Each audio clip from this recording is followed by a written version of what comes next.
In this video, what we're going to be doing is covering how to use futures, decentralized futures. Often you will find you will need to gain access to decentralized futures in order to trade them, because in most countries on earth, they're becoming more highly restricted by the day. Obviously, decentralized finance gives you access to these things without borders. So this is a fantastic way of getting access to these products. Remember, they are highly speculative products. They're very dangerous if you don't know how to use them correctly. Just please don't take this as a promotion of them at all unless you're an expert. But I know people will want to use them anyway for different things, including different portfolios that we run. So as a tool, you still need to know how to use them. So let's get into that now. The two major ones that you're going to need to learn how to use are GMX and Quenta. Both of them are fairly straightforward.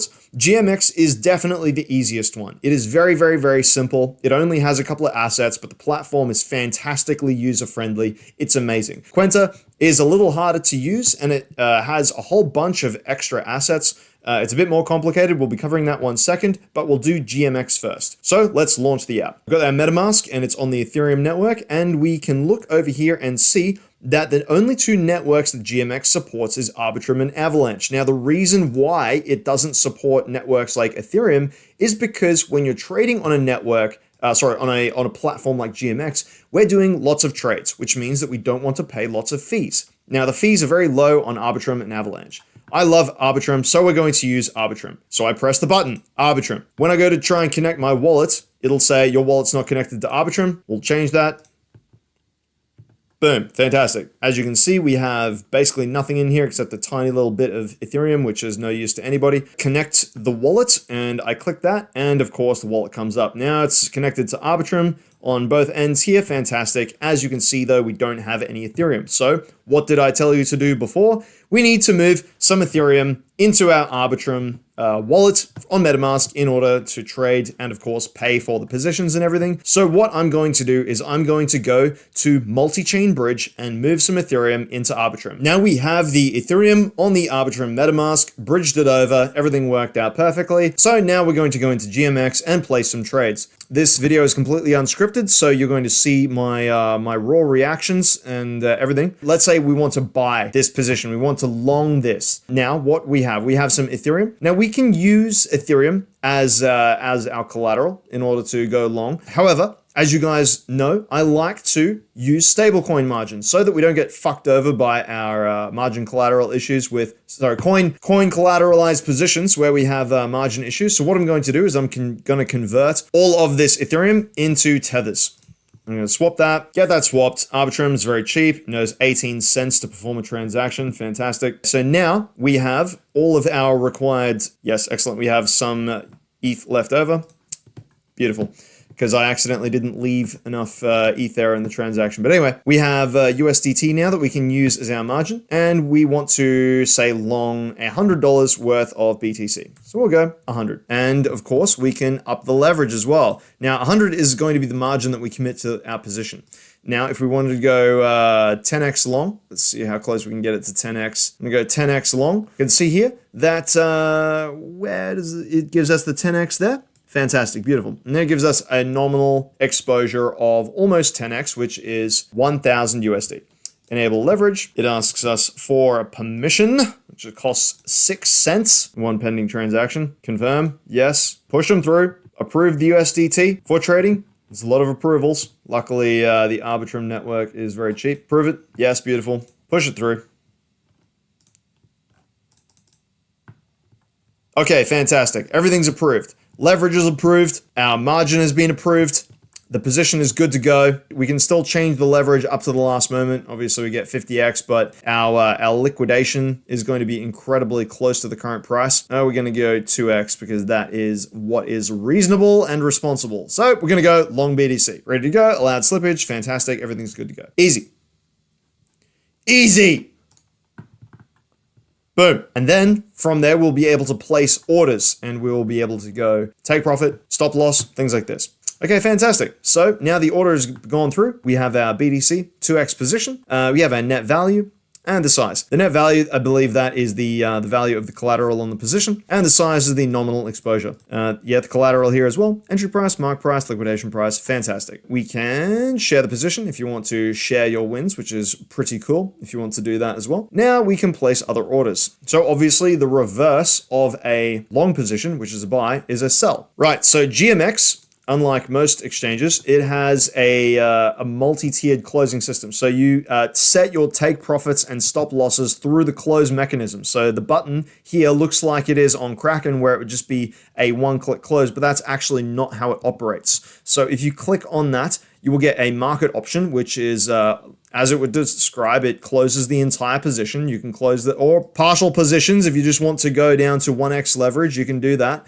Or you can hit max and close the entire position, or alternatively, you can use the trigger condition. So what do we want to do? We want to close the entire position at price BTC 32,000. That would be, yes, gives a bit of a thing, except that orders may not work properly under all market conditions. Of course, this is because decentralized futures is not an exact, I wouldn't say an exact science necessarily. That's probably the wrong word for it. Order submitted. View status. You can do this or for any type of transaction that you like, by the way. If you're ever wanting to watch the progress of the status of an order, you can always open up the blockchain explorer for the network that you're on. It's not always necessary, but you can do that. Okay, so here it goes. It's finally gone through. Open up the orders tab. You can see we have a trigger, decrease BTC long by the full amount, price 3,200 or approximately whatever that is. And that is the take profit position.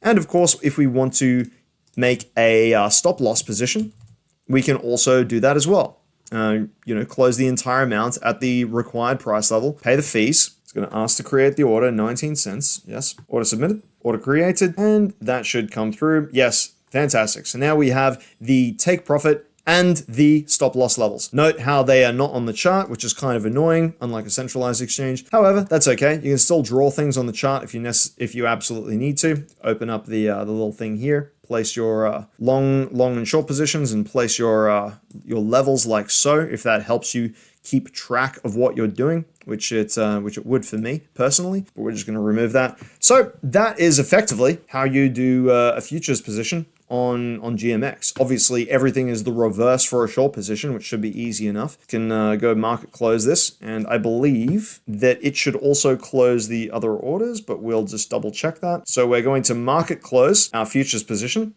for ease of explanation. You can see down here in the left-hand corner, it's thinking. It's thinking, and it'll close in a moment, and then we'll move to Quenta. Okay, so it's closed that. We have clearly 2 unsupported orders in here that need to be closed the hard way, so we'll cancel those as well.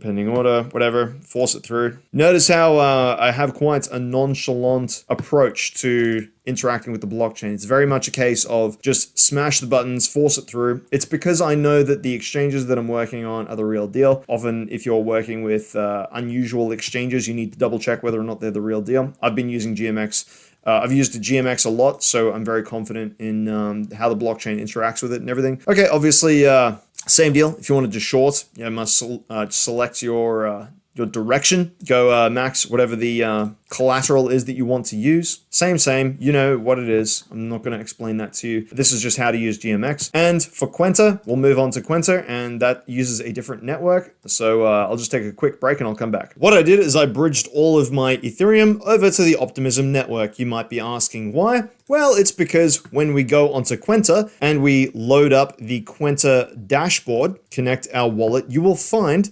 that Quenta operates on the Optimism network. This means we can't use any other network. We must use Optimism. It's a roll-up just like Arbitrum, which means that transactions on this network are very cheap. Now, I've got $240 worth of Ethereum here, and you will see that we are not able to trade anything until we get some SUSD. This is because it uses the Synth network. So, bridge and swap. We already have some Ethereum, so we should be able to get our Ethereum and move it into SUSD. Let's have a look at what we can transfer over. Best quote. It will help us figure this out. $12. It doesn't seem right. Should be able to afford a little bit more than that. Was it 0. Let's have a try at 0.1.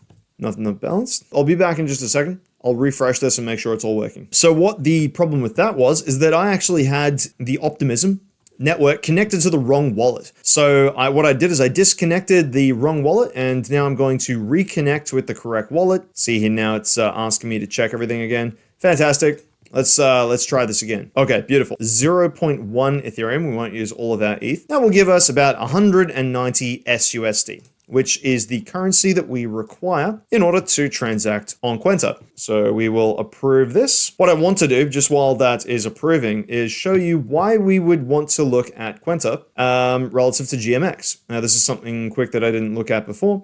And that's that when you're using Quenta, you have access to a whole bunch of different markets that you don't get on GMX. On GMX, you only get access to a couple of different assets. I'll show you. So you can see here on Quenta that we have a massively long list of assets to choose from. Whereas on GMX, when we go to launch the app, you will see that we only have 4 to choose from: Ethereum, Bitcoin, Link, and Uni. Whereas with Quenta, we have a huge list of them. That's the reason why you may potentially want to use Quenta. Let's try that transaction one more time. So now we have $190 of SUSD in our Optimism wallet. That would probably show up if I did the whole refreshing thing, but of course we don't need to do that. What do we want to trade? Why not gold? That's a weird asset that we can't normally get, so why not? Let's look at that. So what do we want to do? We want to market buy our futures position. How much margin do we want to use? Minimum $50. Let's use $100 of our margin, and let's do a 5x long on gold. So the nominal size will be obviously 5x of our margin, which is $500. Stop loss and take profit levels. Interesting. Conditional orders are an experimental feature. Beautiful. Love it. We want to stop loss 100% of our... Where do we want our stop loss to be? Below this wick here would be nice. Just for randomly, 1919. And our take profit, where do we want that to be? 1937. Okay, looks good to me. Open position. What is smart margin? Looks like we need to perform some additional transactions. This is good because you and I are learning this at the same time. And thankfully, the Optimism network is reasonably fast, so we shouldn't need to wait for a huge, incredibly long period of time. However, this is a little bit annoying. Prove the contract to spend the SUSD, which makes sense. Everything layer 1, layer 2. Okay, send those through. Long XAU, which is gold. Leverage 5x. Liquidation price, nice.